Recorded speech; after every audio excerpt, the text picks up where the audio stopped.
Imagine picking up the phone, right, and finding out you've just inherited a house. Oh, yeah. I mean, the immediate thought for most people is that they've hit the jackpot.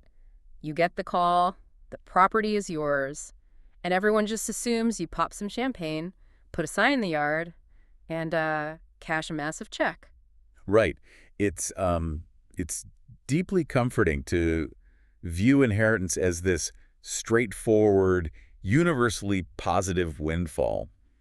We really like our financial narratives to be clean and simple like that. Oh, absolutely. But, step into the actual reality of probate real estate, and that simple narrative just shatters almost instantly. Oh, completely falls apart. Because what if that inherited house is like 3 states away? Mhm. Or what if it's filled floor to ceiling with 50 years of accumulated belongings? Or the roof is leaking. Yes, the roof is leaking, the property taxes are past due, and your estranged brother is living in the basement and absolutely refuses to leave. Which happens all the time, by the way. Right. Suddenly, this isn't a windfall at all. It is a full-blown crisis. It really becomes a massive, overwhelming logistical and, frankly, emotional burden. Mm. And that gap, the space between the expectation of a windfall and the reality of a total nightmare is exactly where a massive opportunity exists for real estate professionals. Which brings us to our mission for today's deep dive. We are unpacking a highly practical, step-by-step playbook based on the training and strategies of real estate expert Aaron Novello. Yeah, it's a great set of materials. It really is. We're looking at how agents can pivot away from exhausted traditional lead generation and step into probate real estate to build a business that is essentially recession-proof. And that concept, being recession-proof, is just so critical to understand right now. Oh, totally. Because when the broader economic environment shifts, Mm. when interest rates climb or inventory gets super tight, those traditional lead sources just dry up. Yeah, expired listings vanish. Exactly. And for sale by owner, properties disappear because people are just afraid to move. But probate is remarkably market resistant. Because it's driven by two absolute inevitables, right? Death and taxes. Right. Macroeconomics do not stop those life events from happening. There is a staggering data point in the source material that really illustrates just how powerful this is. 65% of probate properties are owned free and clear. That's a huge number. It is. Let's really think about the mechanics of that for a second. If a property has no mortgage, you are dealing with a massive pool of sellers sitting on pure equity. Yep. They aren't holding out for the market to peak so they can cover some bloated loan. They simply need to, liquidate an asset to distribute the funds and close a painful chapter of their lives. Right, because their primary motivation is resolution, not maximizing a speculative return. And agents who understand that psychological shift, they can completely transform their conversion rates. I do want to bring up the hesitation a lot of people feel about this, though. Let's just address the elephant in the room. Sure. Calling a grieving family out of the blue to ask about their deceased relative's real estate sounds, well, incredibly uncomfortable. It does. It borders on opportunistic. I imagine a lot of agents feel like they're acting like ambulance chasers. Honestly, it's a completely natural reaction. Even seasoned professionals, we're talking former law enforcement officers who are entirely comfortable with high-stress situations, they experience massive call reluctance when they first look at probate. Really? Even cops? Oh, yeah, because it feels intrusive. Mm. So to succeed, you have to fundamentally reframe your perspective based on what that family is actually experiencing in that moment. Right. They're drowning in unfamiliar logistics. So an agent reaching out with actual practical solutions isn't an opportunist. When it's done with tactical empathy, that agent is a necessary guide. So it's like a family inheriting a massive tangled knot while they are already just exhausted. Exactly. You aren't there to take advantage of the knot. You're simply the person who shows up with the right untangling tools. That mindset shift is mandatory. You're stepping in to solve a problem they often do not even know how to begin tackling on their own. Okay, so let's get into the actual nuts and bolts of doing this. You understand the value, you have the right mindset, but you still need the raw data. The gun and the bullets, as Novello calls it. Right. You need the names, the property addresses, and the phone numbers. So how do you actually find these people before your competitors do? Well, there are essentially two paths you can take here, and the trade-offs between them are pretty significant. Method one is the manual approach. It's often called the courthouse strategy. Which means literally going to the courthouse. Yeah, physically going to the probate division of your local county courthouse or, accessing their specific online county portals to pull the public records yourself. Which, I'm not going to lie, sounds incredibly tedious. Oh, it is labor-intensive, Yeah. for sure. Yeah. But you are trading that physical effort for the highest possible quality of data. Because it's fresh. Exactly. By going to the courthouse, you can pull the initial pleadings filed by an attorney before the official notices are ever even published in the local newspaper. Wow, okay. So you beat everyone to the punch. Right. The data is completely fresh. And furthermore, it is comprehensive. You don't just get the name of the executor. What else do you get? You get the real property details, plus the contact information for all the extended beneficiaries. The whole family tree, basically. Okay, so you might hire an assistant or maybe even a family member looking for part-time work to go pull these records every single week. You're basically building your own proprietary database. Yes, you really are. Now contrast that with the alternative, which is utilizing third-party vendors. Like all the leads or U.S. probate leads, right? Exactly. There are plenty of subscription services out there that will simply aggregate probate leads and drop them directly into your inbox. I mean, that sounds infinitely easier. You pay a fee, you save the time, and you just start dialing. Why wouldn't everyone just do that? Well, because of the hidden costs of convenience. Okay, explain that. Think about the mechanics of data aggregation. These third-party companies, they have to scrape county records nationwide, consolidate that data, format it, run it through their own systems, and then finally distribute it to their subscribers. That sounds like it takes a while. It does. That bureaucratic process takes a lot of time. Often, the data you buy from a vendor is 30 to 45 days old by the time it reaches you. Which, in the real estate world, is an absolute eternity. It is. And psychologically, it changes the entire dynamic of your phone call. How so? Well, by day 45, that executor has likely received like 50 postcards from cash buyer investors. They've had other agents leaving voicemails. Oh, so they're annoyed. Very. They are fatigued and highly defensive. If you call then, you are just part of the noise. Right. But if you pull the fresh data from the courthouse and called on day 2, you are a savior arriving before the chaos even begins. That makes total sense. And additionally, those third-party lists often omit the extended beneficiaries. If you only have the executor's number and they ignore your call, the trail goes completely cold. Ah, but if you have the siblings' numbers from the full courthouse record, you can, like, call a brother or sister, build a little rapport, and ask them to introduce you to the executor. Exactly. You have multiple ways into the conversation, Yeah. which exponentially increases your chances of actually making a connection. Okay, so let's assume you put in the elbow grace. You have this incredibly fresh, comprehensive list of phone numbers. You pick up the phone to make that first contact. The scary part. Right. This feels like the most fragile part of the entire process. I imagine the instinct for anyone making this call is to start by apologizing. You know, you hear someone died, so you say, "I'm so sorry for your loss." Is that the right move? Surprisingly, no. In fact, that is the ultimate don't of probate calls. Wait, really? Why? It seems like just basic politeness. I know it does. But starting with "I'm sorry for your loss" immediately triggers a defensive reflex. Why is that? Well, put yourself in the executor's shoes. They pick up the phone, and a total stranger knows their relative just passed away and is offering this deeply personal condolence. Oh, I see. Yeah, the immediate internal reaction is, "Who are you? Why do you know about my family's private business?" It sounds exactly like a telemarketer trying to fake empathy to make a sale. Precisely. Yeah. It instantly shatters trust. And another massive mistake is calling and casually asking, "Hey, do you want to sell Grandpa Jim's house?" Because it just proves you only care about the transaction, not the human beings involved. Exactly. So how do you bypass those defenses? What does a winning script actually sound like? So a highly effective script bypasses the stranger danger reflex by demonstrating extreme clarity, professional distance, and deep familiarity with their specific situation. Okay. You start by stating exactly who you are and why you are calling. A proof-in opener is, "My head researcher pointed out that you will soon be appointed the personal representative for the Smith's estate." Let's just pause on that phrase for a second. My head researcher. That's good, Red. I love the psychology behind that. It instantly makes you sound like an institution. You aren't just some solo agent desperately dialing for dollars from your living room. You are an executive overseeing an operation. Yep. It communicates status and authority before you even get to the point of the call. It frames the interaction perfectly. So what comes next? From there, you use tactical empathy to acknowledge the awkwardness of the timing, but without apologizing for your existence. Okay, how do you phrase that?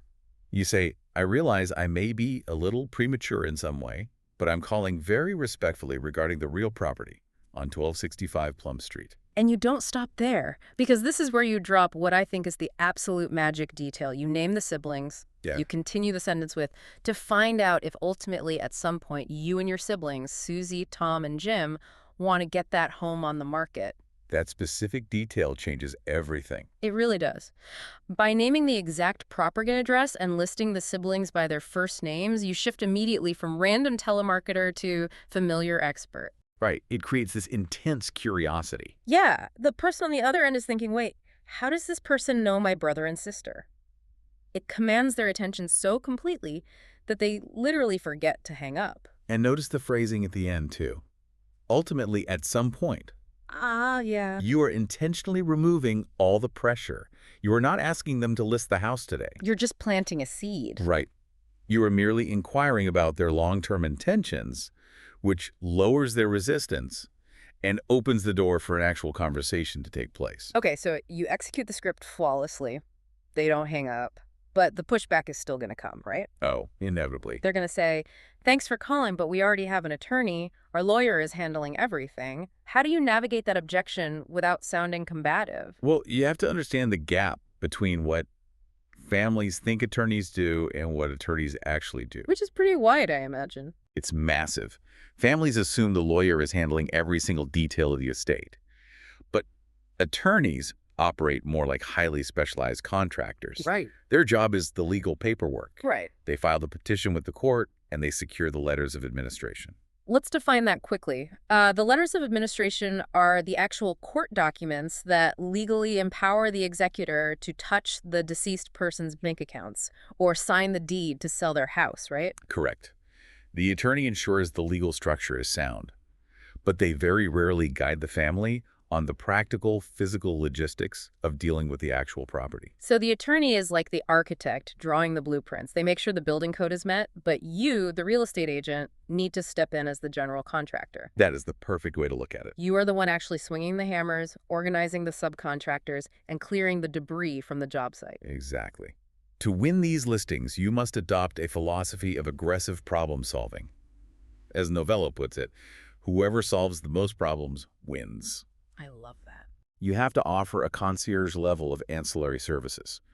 The attorney is not going to help an out-of-state executor figure out what to do with a house full of furniture. Right. They're billing by the hour for legal work, not moving couches. Right.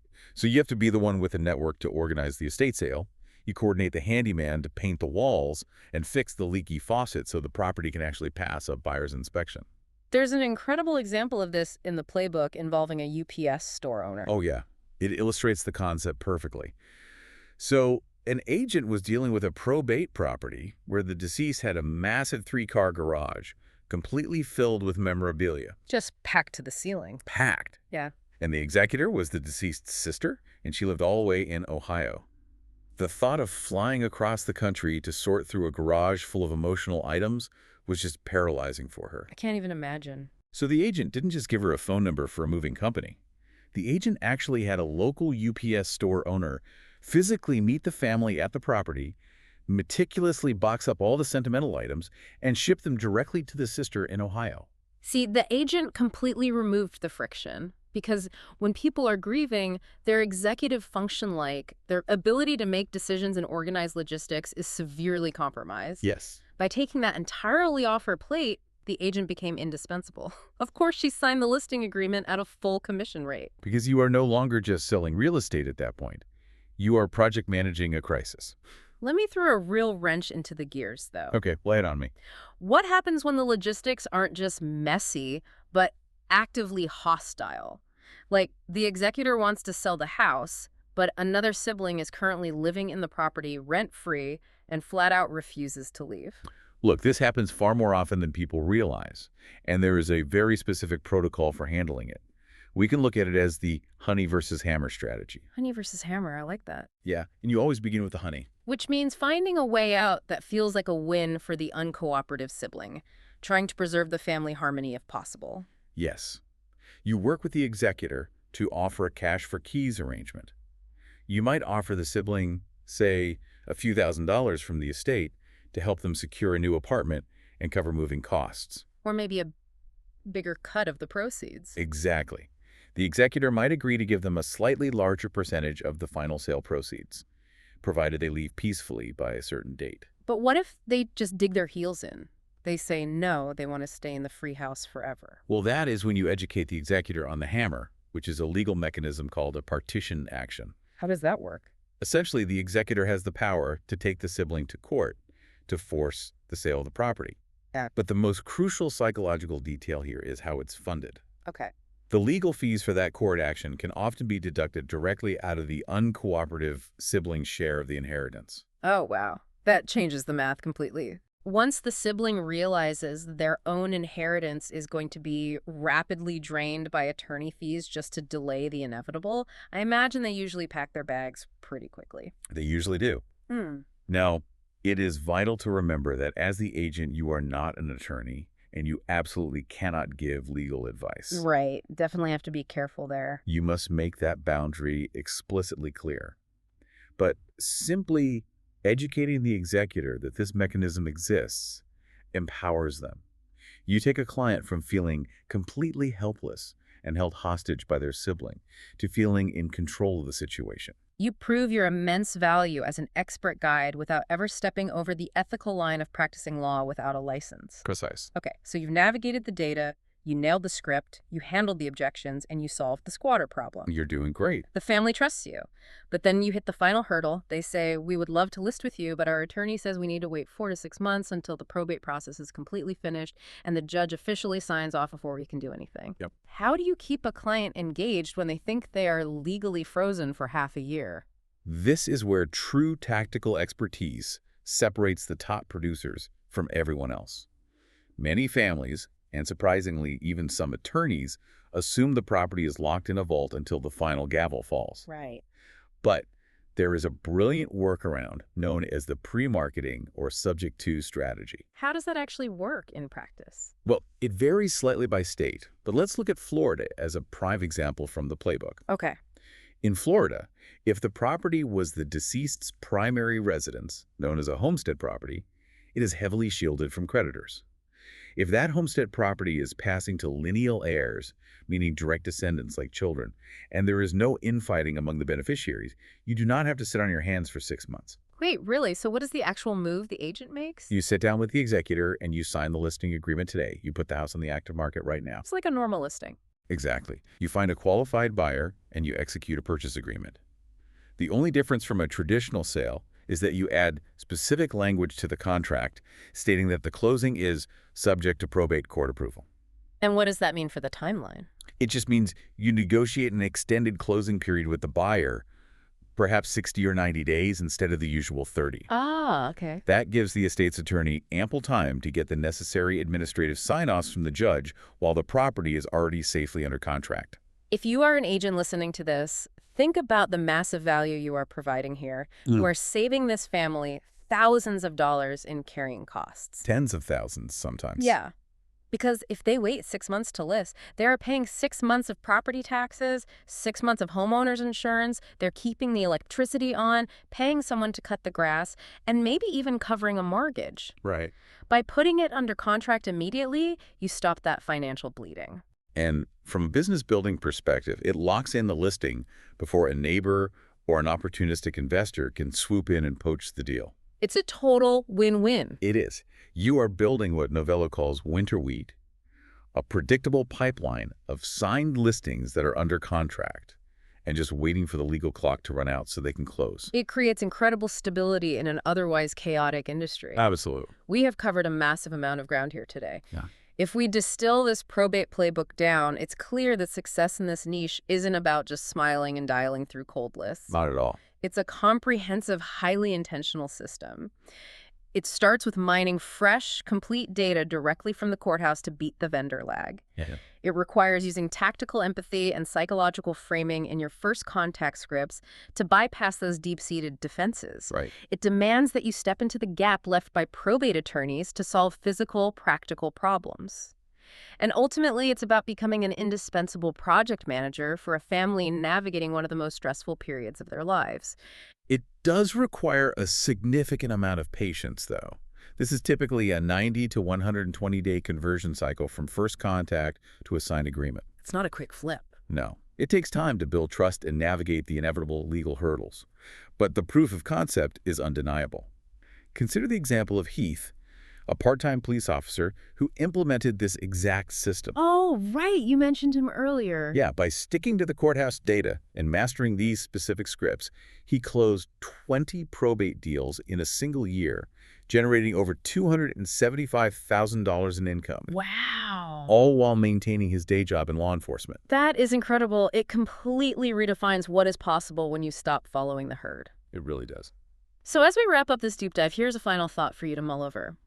We spend so much time in this industry chasing the newest, shiniest lead generation AI or trying to engineer the perfect viral social media funnel, just desperately searching for a shortcut. Oh, everybody wants the magic pill. Right. But what if the greatest, most recession-proof demographic wealth transfer in history is sitting quietly in the public records of your local county courthouse, just waiting for someone willing to step in and solve a few messy problems? It's a perspective that makes all those flashy new tools look like distractions. It really does. You just have to be willing to do the uncomfortable work that everyone else is avoiding. Until next time, keep digging deep.